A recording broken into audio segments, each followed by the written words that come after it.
Oh, the New York Giants were overruled, and now they're going to be judged on their 2020 season. I'm Will Brinson, Ryan Wilson, John Breech. We're going to break down the New York Football Giants team needs. But first, we'd be remiss if we didn't point out that Joe Judge was hired by the New York Giants to be their next head coach. Now, if you'll excuse me, I'm going to furiously Google Joe. Who is Joe Judge? Oh, he worked for the Patriots. Previously, he was at Alabama. We all think it's a good hire, but we're only saying that because we don't want to be on old takes exposed. Who knows how the hell this is going to turn out? He does have a background with Nick Saban, a background with Bill Belichick. Special teams. We haven't seen anybody hired like that since John Harbaugh. So I think we all like the gamble, but there's a lot to do in New York, starting on the offense, where frankly, they have to fix the offensive line. It was a problem with Eli Manning. It's a problem with Daniel Jones. It's great that you paid a lot of money for Nate Solder, but not all things have worked out on the offensive line. To me, this wide receiver core looks pretty good. They could use a wide receiver one. Running back there, obviously set with Saquon Barkley.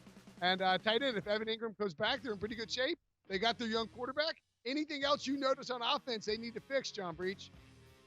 I think you hit the nail on the head with the offensive line, Brinson. You can't have your quarterbacks taking 119 hits. That was the third most in the NFL. Daniel Jones is going to be a second-year quarterback. It is hard to get better when you're getting hit on every other play. So the first thing, if I'm Joe Judge, the first thing I'm beefing up, and the main thing I'm focusing on is making that offensive line better. Yep, Breach, you're reading my mind.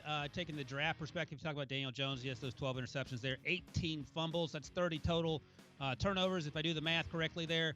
That ain't going to work if you're trying to win football games. And I think I have them taking, in my latest mock draft, Andrew Thomas out of Georgia with that number 4 pick.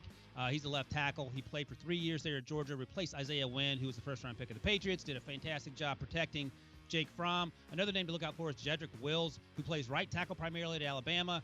He's sneaking up draft boards, and he had a fantastic year for the Crimson Tide there. So those are two names to keep an eye on in terms of trying to make Daniel Jones' job a little easier. Obviously, that's going to be tough given how poorly that team has played in recent years. But those would be good starts. So that's where we're going.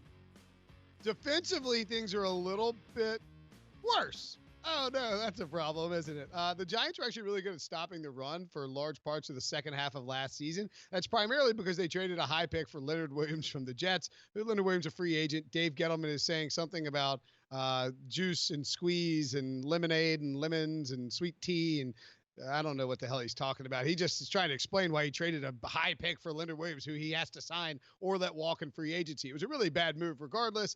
Even if they bring him back and pay him a ton of money, their defensive line will be pretty stout, though it looks like. The secondary, however, complete garbage at this point. What do you think, Breech? Does this defense have any prayer of being good next year? I don't know if they have a prayer unless they completely revamp the whole entire defensive roster. Look, they need all the defensive help they can get their hands on this offseason. They gave up the third most points. They ranked 28th against the pass. And until they brought in Leonard Williams, they kind of struggled against the run. So that kind of says they were bad at everything.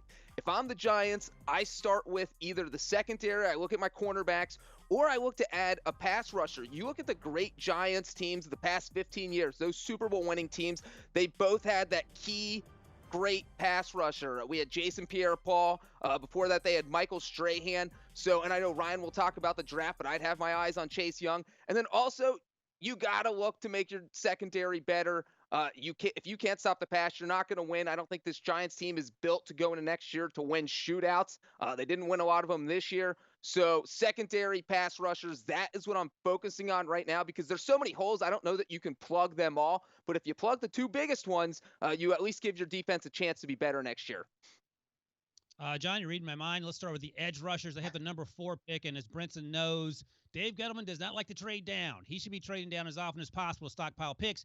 If he doesn't do that, and some other team trades up to get a quarterback, say at number 2, Tua Tagovailoa, maybe Chase Young slips to number 4, and that will solve a ton of problems for Dave Gettleman in that defense. I don't see it happening, so you may have to circle back in the second round. They have a 32nd pick. Terrell Lewis out of Alabama makes a lot of sense. He's a dynamic pass rusher, long and lean, not quite built like Chase Young. And Julian Okwara is another guy who is also long and lean and very athletic, who could also be there at number 36. You also talk about the cornerbacks, John. Janoris Jenkins is gone. He's suddenly playing really well, which I'm sure makes Dave Gettleman feel great.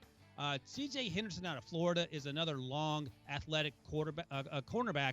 who didn't have quite the season in 2019 that he did in 2018, but he looks like an NFL cornerback, and he will certainly get some notice as a round one guy. Christian Fulton plays in that really good LSU defense. Came back this year. Some thought he might come out as a junior. And Bryce Hall, who's been injured for much of the 2019 season, was my CB1 coming into the year. He's going to get a long look, especially if he's healthy for the combine. So those are three guys that could immediately upgrade that secondary, which, as we all agree, has been mostly terrible for the 2019 season. So look, maybe no ruling on the Giants season. See, I'm going to make these rule and judge puns all year long. That's fine. There's plenty to criticize the Giants about. They got to get better in the draft. They got to get better this offseason, or else the jury and the executioner are going to show up too. Want a sports network that delivers everything that matters about the game? The highlights, the picks, the instant analysis. No yelling, no fake debates, no politics. Hit the subscribe button and never miss a moment.